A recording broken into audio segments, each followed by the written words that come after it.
Welcome, Greek U Nation, to episode number 353 of the Fraternity Foodie Podcast. I'm your host, Mike Ayalon, CEO of Greek University. I'm a speaker and an author. Our third book is called From Letters to Leaders, Leveraging Your Fraternity or Sorority Experience to Land Your Dream Job. So go and pick up that book today on Amazon. We call these episodes the Fraternity Foodie Podcast because there is nothing like great food to bring college students together. Fun fact, there are some campuses where we have these really tight-knit relationships where multiple speakers will go to work and engage with their particular students. There's a friendship with the staff, the students are all following us along on social media, and the relationship continues for many, many years. Temple University happens to be one of those institutions. And when you're in the middle of downtown Philadelphia, I mean, what can be better than that? To tell us a little bit more on our podcast is another Temple graduate, William Hornby. William is at the forefront of raising awareness for men with eating disorders with his advocacy on social media. He speaks publicly on advocacy, mental health, and eating disorder recovery. He travels around the world, both in person and virtually, giving workshops and presentations on the power of becoming the advocate you needed. He is the recipient of the William Donald Schaefer Helping People Award for 2021, and he sits on the Youth Advisory Board for the Eating Disorder Coalition. He has collaborated with the National Alliance for Eating Disorders and the National Eating Disorder Association. Welcome to the show, William. Hello. Thank you so much for having me. I'm thrilled to be here. It is a pleasure to have you on the show. I know you have this huge social media following. I am just absolutely in awe of just, what you've been able to build out on social media and the interactions that you have with all the fans there. So I think this is absolutely perfect for you to be on the show and talk a little bit more about these topics on the Fraternity Foodie Podcast. Now, I did want to talk a little bit about your undergraduate experience. I know you decided on Temple University. So why was Temple your choice? So I went to Baltimore School for the Arts High School, which is a prestigious arts high school that's audition only in Baltimore City. I love it so much. It really made me who I am as a person. And it's one of the most incredible institutions I've ever been to. And I studied classical voice there, and I always wanted to go to school for musical theater. So when it came time to audition for colleges, I auditioned for Temple's program, and it was one of the most loving and character building programs that I could find regarding musical theater. And so I was very excited to come there. And the reason I ended up staying at Temple was because they also allowed me to get a dual degree in a business management degree. So it was really, really awesome to get that experience. My theater advisor wasn't super keen on the idea initially, but I stayed 5 years and I took 22 credits a semester, and it was a lot, but I made it through. I got both degrees. I made it through the COVID years of my degrees as well, which was especially hard. I also loved that you could study abroad easily at Temple. I studied at Temple Rome in spring of 2020. So the 2 months I got there before the world shut down were really incredible. And I love Temple, and I'm very proud to have gone there. Go Owls. Yeah, that sounds like an incredible experience. I mean, we have nothing but good things to say about their staff and administration. Super easy to work with, and their students. I mean, they're just so passionate, and they just, for whatever reason, the message really resonates on that particular campus. They certainly have their share of struggles, but you know what? They're committed to making it better every step of the way. So I really appreciate that. Yeah. Now you're living with body dysmorphic disorder. When did you discover that you had this disorder? And talk to our audience a little bit about what that is. So body dysmorphic disorder focuses on features that you have and exaggerates them, is one of the key things to that diagnosis. So oftentimes those features are features that are stigmatized in our society, whether that is having a fatter body, whether that is having a large nose or large ears or some kind of feature that we deem not in line with our largely Eurocentric beauty standard that prioritizes the body of the thin white male who looks properly within that beauty standard. And any deviation from that and from the beauty standards that have been set forth by the patriarchy often are moralized as bad. We see this in the way that we draw our cartoon characters that are villains. They have exaggerated features that often are the subject of people's body dysmorphic disorder. This can look like in men having a misperception of a receding hairline, or having this idea of like, my nose is so large. That happens a lot in the Jewish community, is that a lot of teen girls and teen boys in particular have body dysmorphic disorder regarding features of their face that look like distinctly Jewish. And it's a trend within that community to get plastic surgery to get rid of a Jewish nose, when really we should be embracing all features and not moralizing any kind of feature as something that needs to be corrected in order for better treatment in society. And so my experience with body dysmorphic disorder is really in line with that, in that I have often criticized my own body based on these ideas that we are taught about what a body should look like. And that tends to be how we morph our bodies. There is a common phenomena in eating disorders in men that is often referred to kind of colloquially as bigorexia, which is that a lot of men who are into bodybuilding will, perceive their bodies as significantly smaller and less muscular than they actually are, even though to an objective onlooker, they have a very built and very muscular body. So those are some examples of what body dysmorphia can look like in my own experience with it. So interesting. And, listen, I certainly have bad days out there, and I'm sure many people listening, they do as well. What do you do on bad days where you feel like you don't even deserve to eat food? Yeah, well, first thing to remember is that if you are having bad days where you don't feel like you deserve to eat food, that is disordered.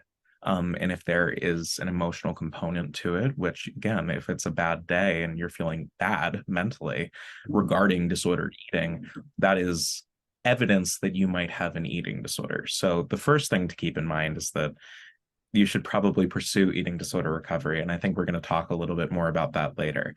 But one thing I would recommend to you if you're struggling with an eating disorder or a potential eating disorder and you have bad days where you feel like you don't deserve to eat, is that you have to remember that when you're in recovery, food is your medicine. It's not a matter of do I want to eat? It's a matter of I need to eat. Your body needs food consistently. Your body needs approximately 3 meals a day and a few snacks. That is what keeps the body going. The body naturally gets hungry around every 3 hours.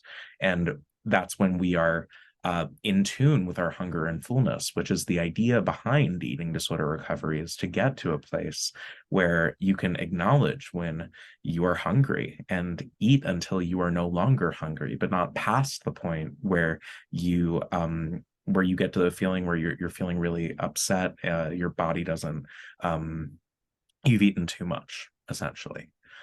You want to be able to hit that sweet spot, and our bodies are born capable generally of hitting that sweet spot and telling us intuitively how to get to that sweet spot of I've eaten enough, I'm finished eating. But through things like parents who make us sit down at the table and eat everything on our plate regardless of how hungry or full we are, or parents who tell us to eat less because they don't like how our body is presenting and they feel like it's a moral failing on their part, or they're projecting their own insecurities onto their children. That is a huge problem. And we are taught from a very young age to ignore our hunger, to tell our bodies that they don't know what is going on. And they do. generally intuitively. And that does not apply to all people. There are people who are on stimulants for ADHD who don't experience hunger in that intuitive way, but ultimately, everyone needs to work to get to the point where they are feeding themselves consistently and enough. Thank you for that. And I love that you talk about this particular topic because there's really little to no representation at all for men with eating disorders. Why do you think that is? Well, that's why I do the work that I do. First of all, the power of becoming the advocate you needed. I needed a man to be talking about eating disorder recovery, so I became that man for other people, other men in particular, going through eating disorders. I think there are a lot of reasons why men don't get their eating disorders addressed, and there's not a lot of representation for them. For one thing, men are told from a young age that feelings are a bad thing to have. And obviously we've all been experiencing what is, somewhat a renaissance in men's mental health awareness, but there's a lot farther that we need to go with it. And a lot of men feel like it is a feminine thing to open up about their feelings. And when you have a structure in society, in a patriarchal society such as masculinity that is favored so heavily over femininity, masculinity becomes a very fragile thing because it is so privilege. It is so privilege hoarding, if you will.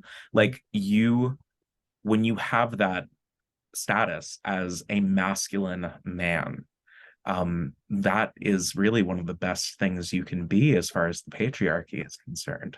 And when you engage with something like opening up about having an eating disorder, which is a very feminized mental disorder, you become afraid that you're going to lose out on that privilege that you have. It's the reason why a lot of men will get very defensive when they talk about their disordered eating and defend their disordered eating. A lot of women have told me that they've had to break up with boyfriends because they have been in recovery for eating disorders, and their boyfriends have very obvious eating disorders that they are encouraging them to relapse into, and they've had to get themselves out of the situation. A lot of men have eating disorders. Our best estimates are that 25 to 40% of all people with eating disorders are men, but we don't really have solid numbers on that because we have a lack of participants. We have a lack of people actually going out and talking about their eating disorders, especially in an educated way. And we don't have the funding to do the research. There is less than 1% of the research that exists on eating disorders was conducted exclusively on men, which is really harrowing when you consider that 25 to 40% figure. But the reason why there's no funding is because there's no demand, and we live in a capitalistic society. In order to get funding for research for these things, we need to have demand for the research, and the demand for the research will only come from men seeking out recovery resources. And the only way men are going to seek out recovery resources is if they don't feel alone in struggling with an eating disorder and feel like it is a normal and non-stigmatized thing to have an eating disorder and pursue recovery. So representation really is the solution, the first step in a series of solutions to getting more research and more treatment for men with eating disorders. It's actually very similar to the way that we focused on autism as something that only occurred in men for decades and decades and decades. And now in the past 2 decades, we have a lot more diagnoses of autism in women because we finally started studying autism in women. So we need to start studying eating disorders in men so that we can actually treat men with eating disorders. These are great points. I'm really glad that you brought all that data to the table because I really didn't know. And so now I learned something as a result. One of the other things that I've really noticed, I spend obviously a lot of time in fraternity and sorority life. Way back when, it was very customary that the men, the women would be eating meals together on a regular basis. in the fraternity house, in the sorority house, and this was just like regular course of business. Now, today, I see so many college students that are completely skipping breakfast. They're opting to instead sleep as much as possible, then grab a cup of coffee on the way out the door, and then they wait to have their first meal until lunchtime at some point. So, why, in your opinion, should students avoid having a cup of coffee as their breakfast? Well, so there's a few things there. First of all, I think it's impossible to skip breakfast because breakfast is breaking your fast. So if you are having your breakfast around lunchtime, that is your breakfast and you're skipping lunch if you're only having your breakfast and then dinner. Um, a thing about coffee is that it has caffeine in it. And caffeine is a stimulant. It's why a lot of people who have undiagnosed ADHD find that they can study a lot easier if they've had a couple cups of coffee because it's a stimulant and stimulants are used to treat ADHD. So, a side effect of those ADHD medications of stimulants in general is that you have decreased access to your hunger and fullness signals. So, um, you tend to feel like you are full when you are not. A lot of people, obviously drink coffee in the morning as a boost of energy, but what they don't realize is that that is calorically empty energy, and that like coffee in itself, black coffee, does not have many calories at all. And that energy is coming entirely from the stimulant's effect on your body. The stimulant is telling you that you are not hungry, even though your body is craving food. So the best way to go about it is if you have to be in a situation where you have to get up early in the morning for a class, or you have to get up, in the middle of the day for a class and you haven't gotten out of bed yet. The best thing to do is to, if you can't go and have breakfast, if you can't go and stock up on like pastries in bulk or something, grab some like granola bars, grab some like yogurt that you can eat on your way to class. And then also maybe have your coffee as well. I'm not going to shame you for drinking coffee. I drink coffee sometimes too.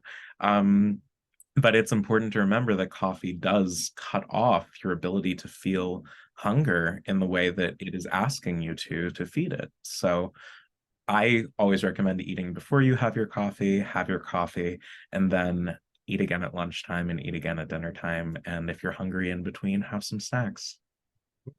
Great advice.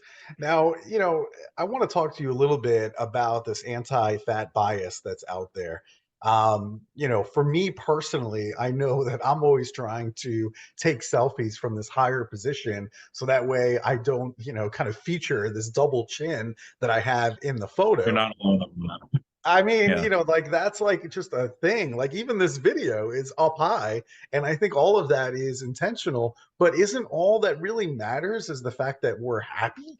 I mean, how do we get out of this anti-fat bias that just seems so pervasive everywhere in today's society? So ultimately, I think what really matters is that we respect ourselves and that we know that we are worthy of happiness if that is something that's accessible to us, I think that anti-fatness is a really brutal and vicious structure that we have in our society. It exists socially and structurally and medically. Socially, it looks like, fat shaming people in person or online, sending out hatred towards those people. And structurally, systemically, it can look like not fitting into an airplane seat. It can look like um, going to the movies and not being able to fit into the seat. It can look like going shopping with your friends and being, quote unquote, the fat friend and not being able to fit into any of the sizes at the boutique store that everyone else is shopping at because they don't carry your size, even though they absolutely should, because that would actually increase the amount of capital they have access to. But that's an entire other conversation. But and then also medically, a lot of people get mistreated at the doctor's office due to medical weight stigma and anti-fatness within those places. And it's really important that we all work to realize that anti-fatness is not doing any of us any favors. It is an incredibly heinous form of discrimination. And much like featureism and ableism, anti-fatness is a rarer or more nuanced kind of discrimination in that a lot of the people who perpetuate it, especially when they're younger, have the possibility ahead of them of becoming disfigured, of becoming disabled, of becoming fat at some point, because our bodies do gain weight over time, generally. And so I think that there is this moralizing that goes on specifically with those three forms of discrimination. That's like, if I separate myself out from this as much as I possibly can, it'll never happen to me because I am morally better than the people that happens to. And that is a huge part of how all of this operates. Ultimately, the double chin in the photo, right? Why does that make us upset? It makes us upset because we're afraid that people are going to see us as fatter. And also, we see ourselves as having a greater proximity to fatness. Fatness should not be a problem. There's no reason why fatness should be a problem. The whole O word epidemic is a moral panic based on some announcements made by boards that had weight loss drug companies on them. It's not a real thing. There have been fat people for the entirety of human history. The oldest statue that we have in human history is the Venus of Willendorf, and she is an incredibly fat woman.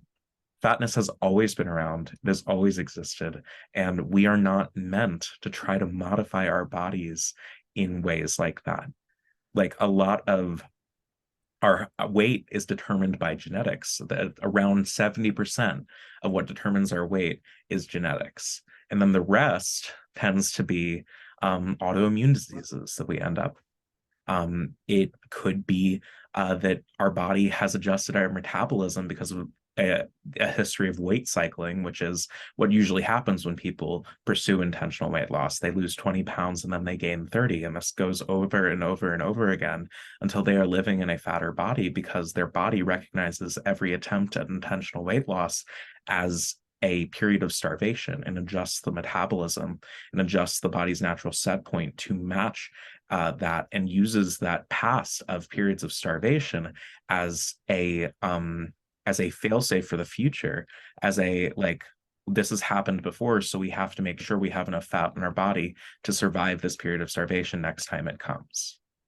Fatness is not a bad thing. There are also a lot of people who will argue that, like, it's right to bully fat people, it's right to discriminate against fat people because fatness is something within our control, and it's something that is moral, and that it's unhealthy to be fat, and that not being healthy is immoral. But I ask people to consider how ableist that is, and how much that has an incredibly horrible impact on fat people, as well as it's important to recognize that there is no disease that is exclusive to fat people, not a single one. All diseases that we attribute to fatness also occur in thin people.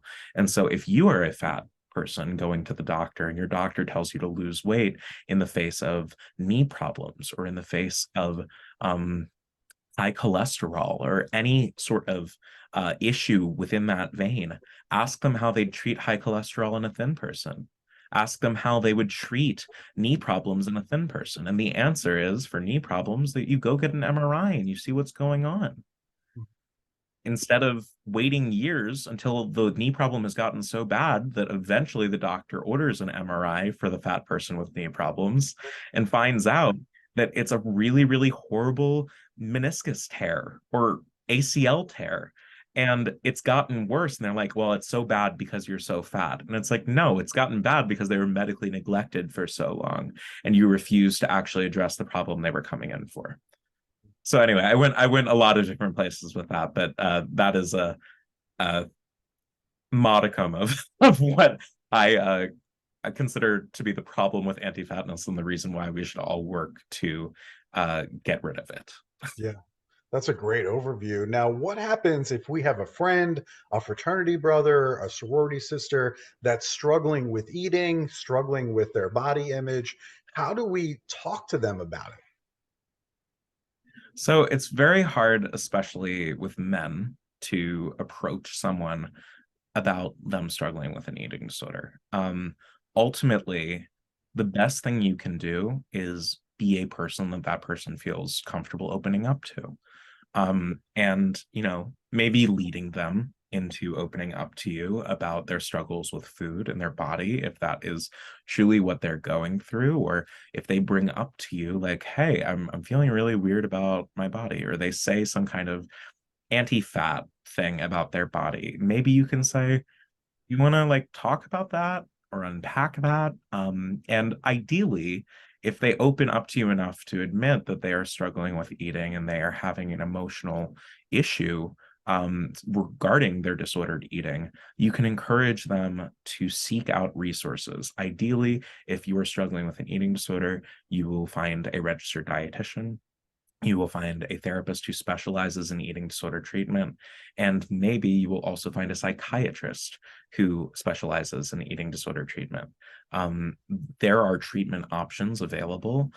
Those options tend to be more exclusive to people with healthcare. Hopefully, your university provides you healthcare if you do not have it already. But if your university does not provide you healthcare, you are uninsured, there are still options for you. Project Heal is an incredible organization that connects people who don't have funding for eating disorder recovery. They connect people with the funding that they need in order to pursue that recovery treatment. The National Alliance for Eating Disorders also helps connect people with funding and connects people with a wide array of organizations throughout the country that treat eating disorders, both in person and virtually. Those are great resources. I appreciate you sharing all of that. Other than seeing a professional, I mean, you talked about a therapist, you talked about a dietitian, for example. If someone is starting their own eating disorder recovery journey, in your opinion, other than seeing a professional, are there any other steps they should be taking? I mean, I think that it is very important to look at the algorithm of your social media and what it's feeding you. Often algorithms pick up on our mental illnesses and know that we will engage with things that actively trigger us, because they cause us to engage with them more. If you see something that is triggering to your eating disorder, you're likely to watch the whole thing, even if it makes you angry and you're aware that it is actively triggering. You're likely to watch the whole thing, and then the algorithm picks up on the fact that you watched the whole thing and it gives you more content like that. It's how a lot of people end up, in this pipeline of like, they're like, I want to lose like 5 pounds for my sorority formal. And they go down this like weight loss path that ends up into eventually an eating disorder content on their algorithm. So I recommend, if it's TikTok or Instagram, maybe clearing the cache, which is the algorithm's memory of what you engage with, or starting over with a new account just in general.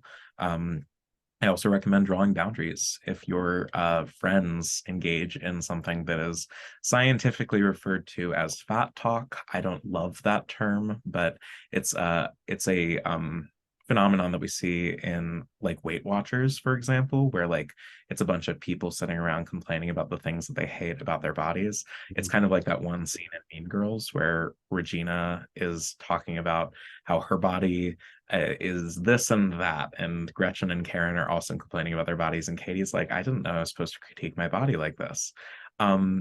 If you are going through that and your friends are engaging in that kind of behavior, you can say, hey, that's really triggering to me. I'd really prefer that if you're going to do that, please don't do it around me. And arguably that you just don't do it at all. So really drawing those boundaries, being aware of what triggers you, and also if you know that you're not in a position where you can speak up or feel comfortable speaking up, removing yourself from situations that are harmful for you. And that applies to both social situations and familial situations. If you're going home over the holidays and your mother or father is commenting on your weight gain, that's not something that they have a right to do. It's your body. No one can comment on it other than you. And also you should, consider how you're commenting on your body in front of other people. But like, know that those are totally fine boundaries to draw, and you have a right to those boundaries. Excellent advice. I really like that idea on social media and setting up boundaries. Really, really smart stuff. Now, your signature talk is called The Power of Becoming the Advocate You Needed. And this sounds really, really good to me. And it also seems like it applies to just about anybody on the planet. If you're a human, this It sounds like it can absolutely apply to you. So, what will students learn in this particular program of yours? So the program starts with me asking the question, what is something that you wish you saw more of growing up? And keeping that question in mind as we go through the presentation, because the presentation ends with, you could be that thing that you wish you saw growing up. I talk about during this presentation my own things that I identified as things I wasn't seeing in the eating disorder recovery space that I decided to bring into my own advocacy work. And the second half of the presentation talks about pillars of my own advocacy that I developed as like kind of a checklist to make sure that anything I'm putting out into the world really aligns with those core values I've set out. One of them is making sure I'm not doing any harm. If the content I'm putting out is harmful, then it's not really well impactful advocacy work. You can have great intentions and terrible impact. I think a lot of people have great intentions, and I think people should get credit for having great intentions, but it's really not even just going the extra mile, but just like being responsible to make sure that your impact matches your intent.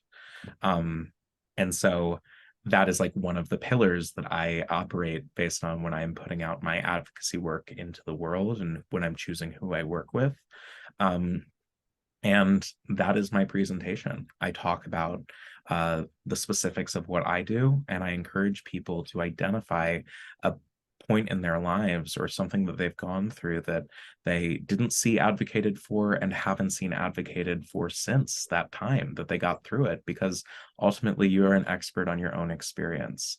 And while your experience might not be universal, your experience absolutely can help someone else through their own similar experience. I would say that, obviously the reason I have the platform that I have is no one was doing what I was doing when I started doing it. And that is how people came to what I was doing and really started to, flock to it. When you start doing something that no one else is doing and there's a need for it, it grows you a platform. We need a straight, thin Black man talking about his eating disorder and his recovery. We need a fat Asian gay man talking about his experience with eating disorder recovery. Each of these intersectional identities, as they are represented, there is a very good chance that young straight Black boys who have eating disorders cannot relate to my content or do not see my content as something that is accessible to them, because I've lived a very different life than a lot of straight Black boys with eating disorders. We have very different experiences with our eating disorders. And so having a straight Black man talking about his issues with disordered eating and his recovery from an eating disorder could be really great for them.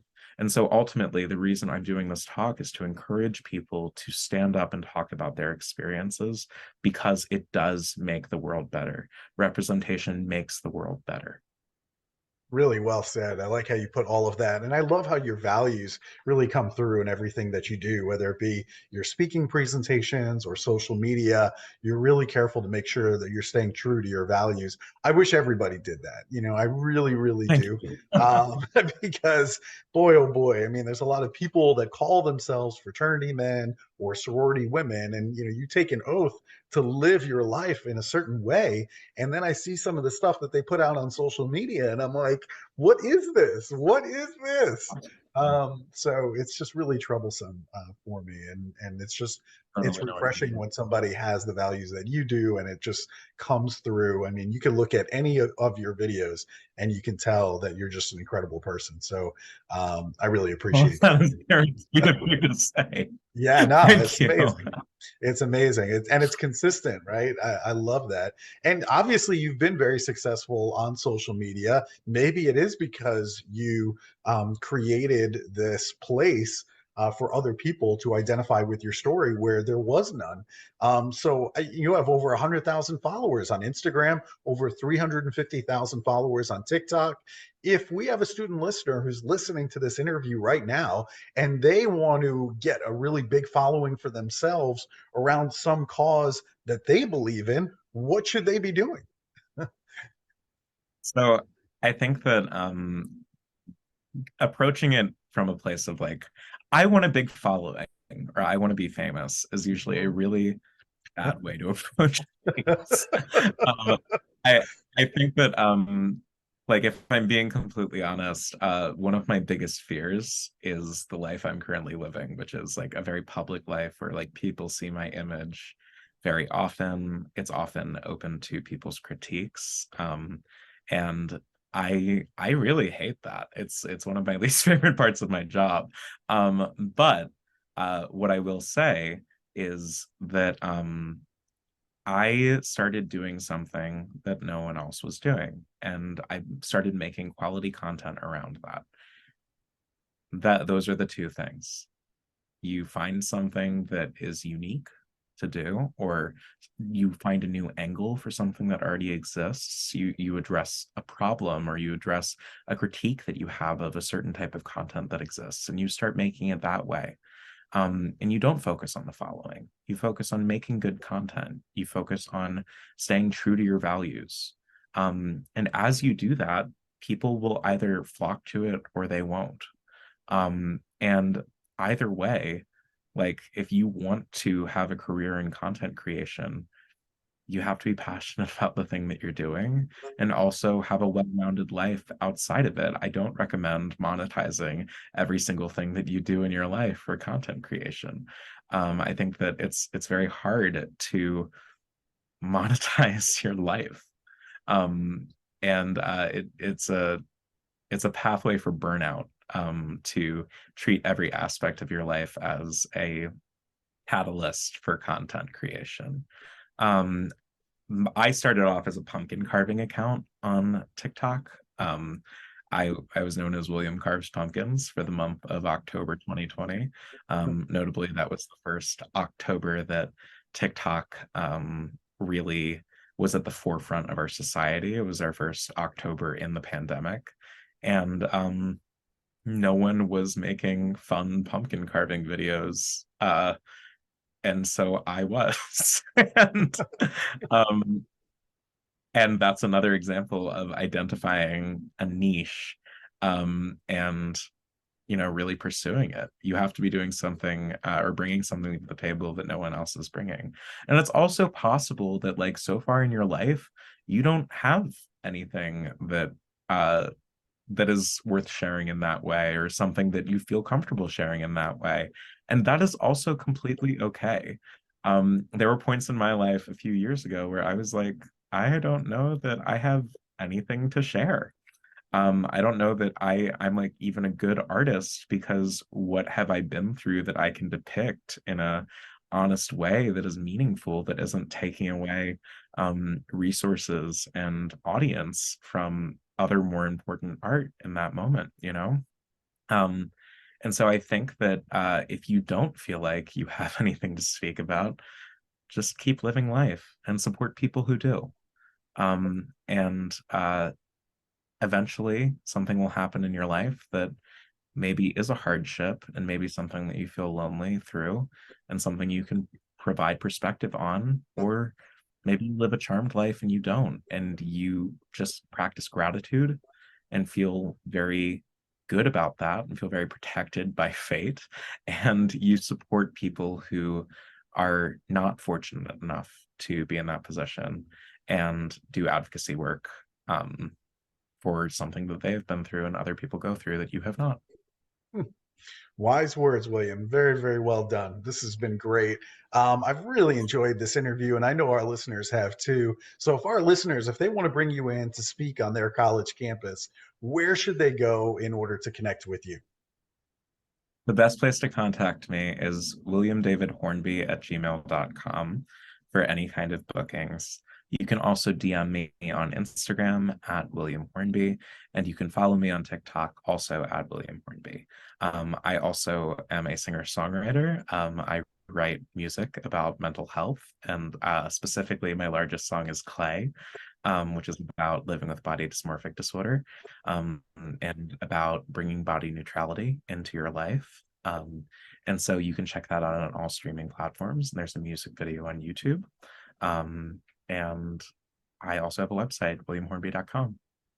Man, you are so talented. It's unbelievable. I mean, we only had time to explore like one part of William, but I feel like there's another Thank you very 9 much. that we could talk about.